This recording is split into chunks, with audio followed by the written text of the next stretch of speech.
ಮತ್ತೆ ಬಂದ್ ಕೆಲ್ಸ ಮುಗೀತಲ್ಲ. ಅದು ಬಿಟ್ಟು ಇಲ್ಲೇ ಜಾಂಡ ಊರ್ಕೊಂಡು ಊರ್ ಕತೆ ಎಲ್ಲ ಮಾತಾಡ್ಕೊಂಡು 4 ದಿವಸ ಇಲ್ಲೇ ಉಳಿದು ಹೋಗಕ್ಕೆ ಇದೇನ್ ನೆಂಟ್ರ ಮನೇನೆ? ಆಫೀಸ್ ಅಲ್ವಾ, ಕಾರ್ಯಕ್ರಮ ಮುಗೀತಲ್ಲ, ಇನ್ನೇನ್ ಮನೆಗೆ ಹೊರಡದೆ.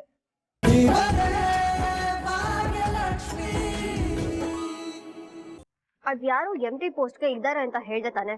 ಮೊದ್ಲು ಅವ್ರ ರೆಸ್ಯೂಮ್ ಕಳ್ಸು. ಎಷ್ಟೆಲ್ಲ ಹೇಳ್ಬೇಕು ನಿಂಗೆ? ಅಯ್ಯೋ ಮೇಡಮ್ ಸಾರಿ, ಮರ್ತೇ ಬಿಟ್ಟೆ. ಹಾ ಮರಿತ್ಯಾ ಇದೇ ತರ ಮರ್ತು ಬೀದಿಗ್ ತಂದು ನಿಲ್ಲಿಸ್ತೀಯ ನೀನು. ಆ ಕೆಲ್ಸ ಕೊಡಿಸ್ಬೇಕಾ ಬೇಡ್ವಾ? ಬೇಕು ಮೇಡಮ್, ಬೇಕೇ ಬೇಕು. ಟ್ರಸ್ಟಿಗೆ ಪರಿಚಯ ಇಲ್ದಿರೋರು ಯಾರಾದ್ರೂ MD ಆಗಿ ಬಂದ್ರೆ ನಮಗೆ ಅಪಾಯ ಮೇಡಮ್. ಅದಕ್ಕೆ ನಮಗ್ ಗೊತ್ತಿರೋ ಹುಡುಗನ್ನೇ ಅಲ್ಲಿ ಅಪಾಯಿಂಟ್ ಮಾಡಿ ಅಂತ ಹೇಳ್ತಾ ಇರೋದು. ಇದೆಲ್ಲ ಗೊತ್ತಿದ್ದೆ ನಿನ್ಗೆ ರೆಸ್ಯೂಮ್ ಕಳ್ಸು ಅಂತ ಹೇಳ್ತಿರೋದು. ನೀನ್ ಮಾತ್ರ ಸುಮ್ನೆ ಟೈಮ್ ವೇಸ್ಟ್ ಮಾಡ್ತಿದ್ಯಾ, ಯೂಸ್ಲೆಸ್ ಫೆಲೋ.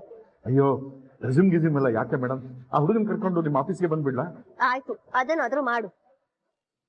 ಜೊತೆಗೆ ರೆಸ್ಯೂಮ್ ಕೂಡ ತಗೋಬಾ, ಆಫೀಸಿಗೆ ಬಂದು ಮೀಟ್ ಆಗು. ಅವನಿಗೆ ಜಾಬ್ ಸಿಗುತ್ತೆ. ಕೆಲವು ಜನರ ಹತ್ರ ಮಾತಾಡ್ಬೇಕು. ಅದನ್ನ ನಾನು ಹೇಗೋ ಮ್ಯಾನೇಜ್ ಮಾಡ್ತೀನಿ. ನೀನ್ ಆದಷ್ಟು ಬೇಗ ಅವನ್ನ ಕರ್ಕೊಂಡು ರೆಸ್ಯೂಮ್ ತಗೊಂಡ್ ಬಾ. ಸರಿ ಮೇಡಮ್, ಕರ್ಕೊಬನ್ನಿ.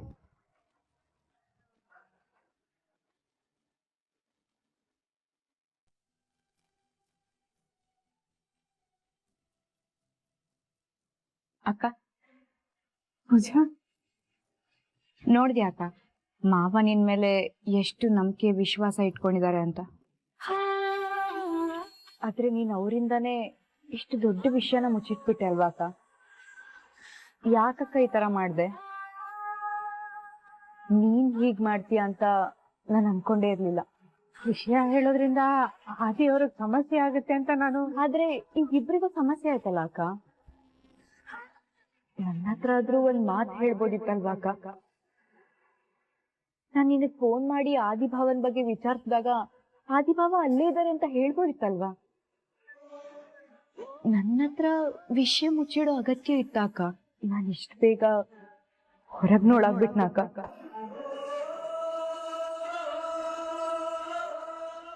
ಪೂಜಾ, ದಯವಿಟ್ಟು ಹೀಗೆಲ್ಲ ಮಾತಾಡ್ಬೇಡ ಕಣೆ, ಮನ್ಸಿಗೆ ತುಂಬಾನೇ ನೋವಾಗುತ್ತೆ. ನೋಡು, ಈ ವಿಷಯನ ನಿಮ್ಮೆಲ್ಲರಿಂದ ಮುಚ್ಚಿಡ್ಬೇಕು ಅನ್ನೋ ಯಾವ ಉದ್ದೇಶನೂ ನನ್ಗಿರ್ಲಿಲ್ಲ. ಹಾಗಂತ ಹೇಳೋ ಪರಿಸ್ಥಿತಿಲೂ ನಾನಿರ್ಲಿಲ್ಲ. ಯಾವಾಗ್ಲೂ ಎಲ್ಲ ವಿಷಯದಲ್ಲೂ ಪರ್ಫೆಕ್ಟ್ ಆಗಿರೋಳು ನೀನು ಈ ವಿಷಯದಲ್ಲಿ ಹೆಂಗಕ್ಕ ಇಡುಬಿಟ್ಟೆ? ನೀನ್ ನೆನ್ಪಿದ್ಯಾ, ನೀನ್ ಯಾವಾಗ್ಲೂ ಒಂದ್ ಮಾತು ಹೇಳ್ತಾ ಇದ್ದೆ, ಯಾವ ವಿಷಯನ ನನ್ನ ಹತ್ರ ಮುಚ್ಚಿಡ್ಬೇಡ ಪೂಜಾ, ಅದ್ ಏನೇ ಆಗಿದ್ರು ನನ್ನ ಹತ್ರ ಹೇಳ್ಕೊ ಅಂತ. ಆದ್ರೆ ಪೂಜಾ, ನೀನಾದ್ರೂ ನನ್ನ ದಯವಿಟ್ಟು ಅರ್ಥ ಮಾಡ್ಕೊ. ನನ್ ಯಾವ್ದು ಪೂಜಾ ಬಂದೆ ಬಾವ. ಅಕ್ಕ ಆಮೇಲೆ ಸಿಗ್ತೀನಿ, ಭಾವ ಕೂಗ್ತಿದ್ದಾರೆ. ಅಲ್ವೇ ಪೂಜಾ, ಒಂದ್ ನಿಮಿಷ. ಪೂಜಾ,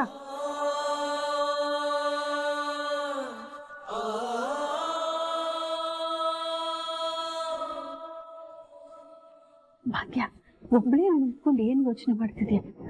ಅತ್ತೆ, ನಾನು ಎಲ್ರಿಂದಾನು ವಿಷಯ ಮುಚ್ಚಿಟ್ಟು ತುಂಬಾ ದೊಡ್ಡ ತಪ್ಪು ಮಾಡ್ಬಿಟ್ಟೆ ಅಂತ ಅನಿಸ್ತಾ ಇದೆ. ಅತ್ತೆ, ನಾನು ಯಾವ ಕೆಟ್ಟ ಉದ್ದೇಶ ಇಟ್ಕೊಂಡು ಈ ತರ ಮಾಡ್ಲಿಲ್ಲ ಅತ್ತೆ.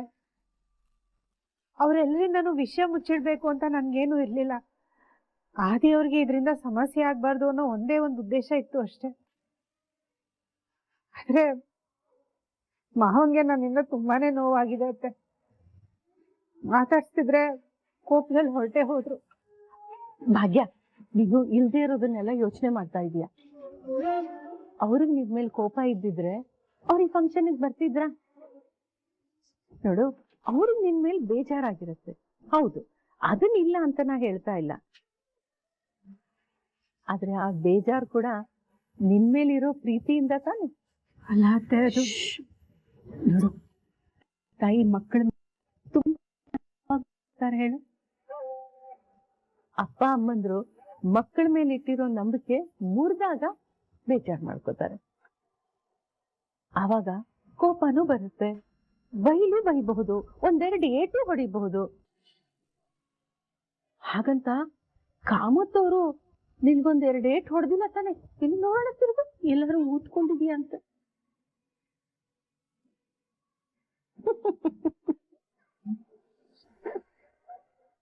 ಮಕ್ಕಳು ಅಪ್ಪ ಅಮ್ಮನ ಮೇಲೆ ಸಿಟ್ಟಾಗ್ಬೋದಂತೆ, ಅಪ್ಪ ಅಮ್ಮ ಮಕ್ಕಳ ಮೇಲೆ ಸಿಟ್ಟಾಗ್ಬಾರ್ದ ಭಾಗ್ಯ?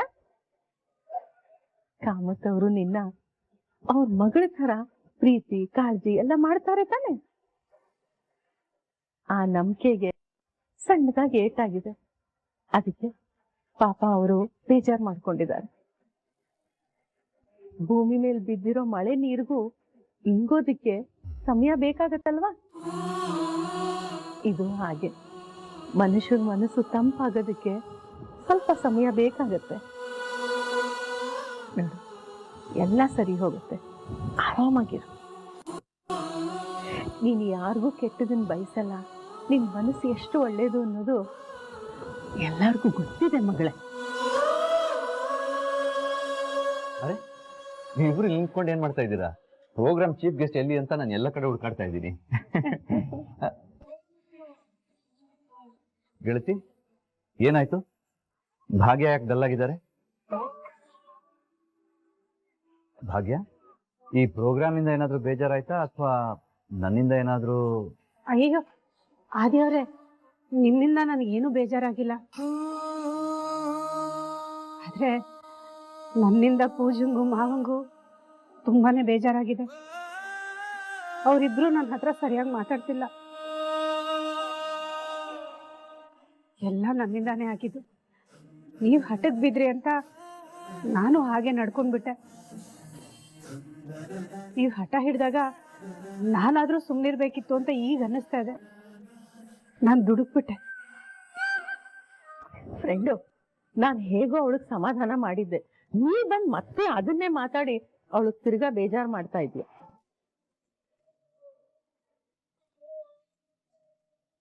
ಸಾರಿ ಭಾಗ್ಯ, ಬಟ್ ನಿನ್ನೆವರೆಗೂ ಅಪ್ಪ ನನ್ನ ಹತ್ರನೂ ಸರಿಯಾಗಿ ಮಾತಾಡ್ತಾ ಇರ್ಲಿಲ್ಲ. ನೀವೇನು ಅಂತ ಅಪ್ಪಂಗೆ ಚೆನ್ನಾಗಿ ಗೊತ್ತು. ಟೈಮ್ ಹೀಲ್ಸ್ ಎವ್ರಿಥಿಂಗ್ ಅಂತ ಹೇಳ್ತಾರಲ್ಲ, ಸ್ವಲ್ಪ ಸಮಯ ಕೊಡೋಣ, ಎಲ್ಲ ಸರಿ ಹೋಗುತ್ತೆ. ನಾನು ತುಂಬಾ ಸಲ ಟ್ರೈ ಮಾಡಿದ್ಮೇಲೆ ಅಪ್ಪ ನನ್ನ ಹತ್ರ ಸ್ವಲ್ಪ ಮಾತಾಡ್ತಾ ಇದ್ದಾರೆ. ಟೈಮ್ ಕೊಡೋಣ, ಎಲ್ಲ ಸರಿ ಹೋಗುತ್ತೆ. ನಾನು ಎಲ್ಲ ಸರಿ ಆಗೋ ಹಾಗೆ ಮಾಡ್ತೀನಿ, ನೀವೇನು ತಲೆ ಕೆಡ್ಸ್ಕೋಬೇಡಿ. ಹಾಗೆ ಹೇಳು ಫ್ರೆಂಡ್. ಅಲ್ಲ ಗೆಳತಿ, ಭಾಗ್ಯ ಅವ್ರನ್ನ ಇನ್ನೂ ಸ್ವಲ್ಪ ಹೀಗೆ ಬಿಟ್ರೆ ಬೇಜಾರಲ್ಲಿ ಬೇಜಾರ್ ಮಹಲೆ ಕಟ್ಬಿಡ್ತಾರೆ.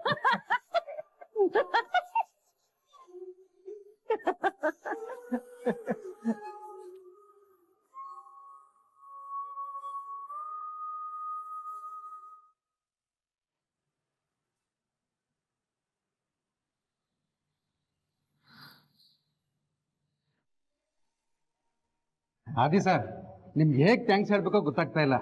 ಫಂಡ್ಸ್ ಬಂದಿರೋದು ನಮಗೆಲ್ಲ ತುಂಬಾ ಸಂತೋಷ ಆಗಿದೆ. ಥ್ಯಾಂಕ್ಸ್ ಎಲ್ಲ ಏನು ಹೇಳಕ್ ಹೋಗ್ಬೇಡಿ. ಏನೇ ಹೇಳೋದಿದ್ರು ಭಾಗ್ಯ ಅವ್ರಿಗೆ ಹೇಳಿ, ಅವ್ರು ಮಾಡಿರೋ ಡೊನೇಷನ್ ಇದು. ಹಾಗೆ ಆ ದುಡ್ಡನ್ನ ಸರಿಯಾಗಿ ಬಳಸ್ಕೊಳ್ಳೋದು ಈಗ ನಮ್ಮ ಜವಾಬ್ದಾರಿ ಆಗಿದೆ. ಹೌದು ಆದಿ ಸರ್, ಆದ್ರೆ ಏನಾಯ್ತು? ಫಂಡ್ಸ್ ಎಲ್ಲ ಸರಿಯಾಗಿ ತಲುಪಿದೆ ತಾನೆ? ಫಂಡ್ಸ್ ಎಲ್ಲ ಏನು ತೊಂದರೆ ಇಲ್ಲ ಸರ್. ಫಂಡ್ಸ್ ಅಲ್ವಾ? ಹಾಗಿದ್ರೆ ಮತ್ತಿನ್ನೇನು?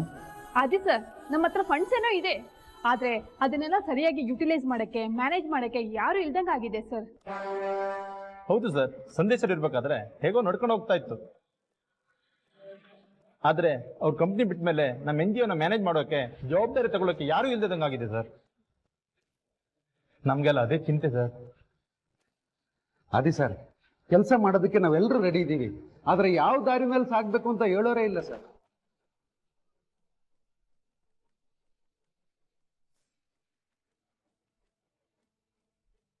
ನಮ್ಮ ತೊಟ್ಟಿಲು ಚಾರಿಟಬಲ್ ಟ್ರಸ್ಟ್ಗೆ ಮುಂದೆ ನಿಂತು ಮುನ್ನಡೆಸೋರೊಬ್ರು ಬೇಕು sir. We need to find a managing director soon sir. ನೀವು ಹೇಳೋದ್ರಲ್ಲಿ ಅರ್ಥ ಇದೆ. ನಾನು ಇದ್ರ ಬಗ್ಗೆ ಯೋಚನೆ ಮಾಡಿರ್ಲಿಲ್ಲ.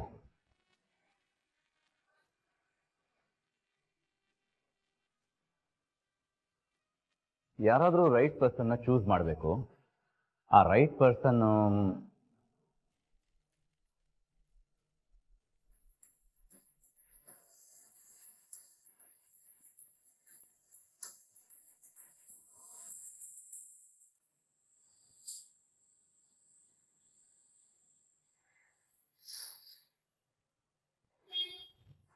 ಅದ್ಯಾರು MD ಪೋಸ್ಟ್ಗೆ ಇದ್ದಾರೆ ಅಂತ ಹೇಳ್ದೆ ತಾನೆ. ಮೊದ್ಲು ಅವ್ರ ರೆಸ್ಯೂಮ್ ಕಳ್ಸು. ಎಷ್ಟೆಲ್ಲ ಹೇಳ್ಬೇಕು ನಿಂಗೆ? ಅಯ್ಯೋ ಮೇಡಮ್, ಸಾರಿ, ಮರ್ತೇ ಬಿಟ್ಟೆ. ಹಾ, ಮರಿತ್ಯಾ. ಇದೇ ತರ ಮರ್ತು ಬೀದಿಗೆ ತಂದು ನಿಲ್ಲಿಸ್ತೀಯ ನೀನು. ಆ ಕೆಲ್ಸ ಕೊಡಿಸ್ಬೇಕಾ ಬೇಡ್ವಾ? ಬೇಕು ಮೇಡಮ್, ಬೇಕೇ ಬೇಕು. ಟ್ರಸ್ಟಿಗೆ ಪರಿಚಯ ಇಲ್ದಿರೋರು ಯಾರಾದ್ರೂ MD ಆಗಿ ಬಂದ್ರೆ ನಮಗೆ ಅಪಾಯ ಮೇಡಮ್. ಅದಕ್ಕೆ ನಮಗ್ ಗೊತ್ತಿರೋ ಹುಡುಗನ್ನೇ ಅಲ್ಲಿ ಅಪಾಯಿಂಟ್ ಮಾಡಿ ಅಂತ ಹೇಳ್ತಾ ಇರೋದು. ಇದೆಲ್ಲ ಗೊತ್ತಿದ್ದೆ ನಿನ್ಗೆ ರೆಸ್ಯೂಮ್ ಕಳ್ಸು ಅಂತ ಹೇಳ್ತಿರೋದು. ನೀನ್ ಮಾತ್ರ ಸುಮ್ನೆ ಟೈಮ್ ವೇಸ್ಟ್ ಮಾಡ್ತಿದ್ಯಾ, ಯೂಸ್ಲೆಸ್ ಫೆಲೋ. ಅಯ್ಯೋ, ರೆಸ್ಯೂಮ್ ಗಿಸ್ಯೂಮ್ ಎಲ್ಲ ಯಾಕೆ ಮೇಡಮ್? ಆ ಹುಡುಗನ್ ಕರ್ಕೊಂಡು ನಿಮ್ಮ ಆಫೀಸ್ಗೆ ಬಂದ್ಬಿಡ್ಲಾ? ಆಯ್ತು, ಅದನ್ನಾದ್ರೂ ಮಾಡು. ಜೊತೆಗೆ ರೆಸ್ಯೂಮ್ ಕೂಡ ತಗೋಬಾ, ಆಫೀಸಿಗೆ ಬಂದು ಮೀಟ್ ಆಗು. ಅವನಿಗೆ ಜಾಬ್ ಸಿಕ್ಕೇ ಸಿಗುತ್ತೆ, ಕೆಲವು ಜನರ ಹತ್ರ ಮಾತಾಡ್ಬೇಕು. ಅದನ್ನ ನಾನು ಹೇಗೋ ಮ್ಯಾನೇಜ್ ಮಾಡ್ತೀನಿ. ನೀನ್ ಆದಷ್ಟು ಬೇಗ ಅವನ್ನ ಕರ್ಕೊಂಡು ರೆಸ್ಯೂಮ್ ತಗೊಂಡ್ ಬಾ. ಸರಿ ಮೇಡಮ್, ಕರ್ಕೊಬನ್ನಿ.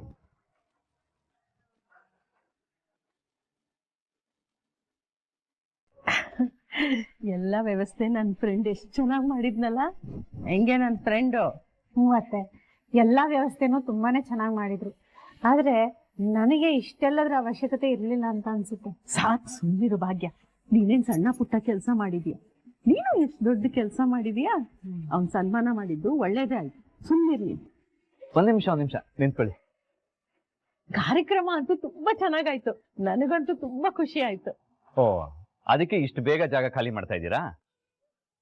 ಹ್ಞೂ, ಮತ್ತೆ ಬಂದ್ ಕೆಲ್ಸ ಮುಗೀತಲ್ಲ. ಅದು ಬಿಟ್ಟು ಇಲ್ಲೇ ಜಾಂಡ ಊರ್ಕೊಂಡು ಊರ್ ಕತೆ ಎಲ್ಲ ಮಾತಾಡ್ಕೊಂಡು 4 ದಿವಸ ಇಲ್ಲೇ ಉಳಿದು ಹೋಗಕ್ಕೆ ಇದೇನ್ ನೆಂಟ್ರ ಮನೇನೆ? ಆಫೀಸ್ ಅಲ್ವಾ, ಕಾರ್ಯಕ್ರಮ ಮುಗೀತಲ್ಲ, ಇನ್ನೇನ್ ಮನೆಗೆ ಹೊರಡದೆ. ನಾನೇನ್ ಇಲ್ಲೇ ಉಳ್ಕೊಳ್ಳಿ ಅಂತ ಕೇಳ್ತಾ ಇಲ್ಲ. ಭಾಗ್ಯ, ನೀವ್ ಫ್ರೀ ಇದ್ದೀರಾ? ಯಾಕೆ ಇನ್ನೊಂದ್ ಸನ್ಮಾನ ಮಾಡಿ ನನ್ ಮಾನ ಕಳಿಬೇಕಂತ ಏನಾದ್ರು ಇದ್ದೀರಾ? ಅಯ್ಯೋ ಇಲ್ಲ ಭಾಗ್ಯ, ನೀವ್ ಫ್ರೀ ಇದೀರೋ ಇಲ್ವೋ ಹೇಳಿ. ಫ್ರೀ ಇದ್ದೀನಿ, ಆದ್ರೆ ಸಂಜೆ ಹೊತ್ತಿಗೆ ಹೊರಗಡೆ ಹೋಗಕ್ಕಿದೆ. ಹಾಗಾದ್ರೆ ಇವಾಗ ಫ್ರೀ ಇದ್ದೀರಾ ಅಂತ ಆಯ್ತು.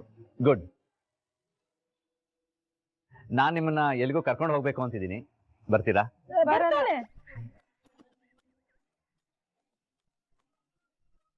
ಯಾಕೆ? ನನ್ಗೆ ಕೆಲ್ಸ ಇದೆ, ನಾನು ಬಿಸಿ ಇದ್ದೀನಿ. ಈಗಷ್ಟೇ ಫ್ರೀ ಇದ್ದೀನಿ ಅಂತ ಹೇಳಿದ್ರಿ, ಮತ್ತೆ ಬಿಸಿ ಅಂತ ಹೇಳ್ತಾ ಇದ್ದೀರಾ? ನೋಡಿ ಗೆಳತಿ, ನನ್ ಜೊತೆ ಬರ್ಬೇಕಾಗುತ್ತೆ ಅಂತ ಸುಳ್ಳು ಹೇಳ್ತಾ ಇದ್ದಾರೆ. ಇದು ತಪ್ಪಲ್ವಾ? ಯಾಕೆ ಹೀಗೆ ಮಾಡ್ತಾ ಇದ್ದಾರೆ ಗೆಳತಿ? ಯಾಕೆ ಹೀಗ್ ಮಾಡ್ತಿದೀಯ ನೀನು? ಅಷ್ಟು ಪ್ರೀತಿಯಿಂದ ಕರಿತಿಲ್ಲ ನನ್ನ ಫ್ರೆಂಡ್, ಯಾಕಿಲ್ಲ ಅನ್ನೋದು? ಭಾಗ್ಯ ಅವ್ರಿಗೆ ಮನೇಲಿ ಅಷ್ಟೊಂದು ಕೆಲಸ ಇದೆಯಾ ಗೆಳತಿ? ಅಯ್ಯೋ, ಅಂತದೇನು ಕೆಲಸ ಇಲ್ಲ ಅವಳಿಗೆ. ಅತ್ತೆ, ಇದೆ, ಒಂದ್ ಕೆಲಸ ಇದೆ. ಭಾಗ್ಯ, ಪ್ಲೀಸ್ ನನ್ನ ಜೊತೆ ಬನ್ನಿ. ಎಲ್ಲಿಗೆ ಕರ್ಕೊಂಡು ಹೋಗ್ಬೇಕು ಅಂತಿದ್ದೀರಿ? It's a surprise.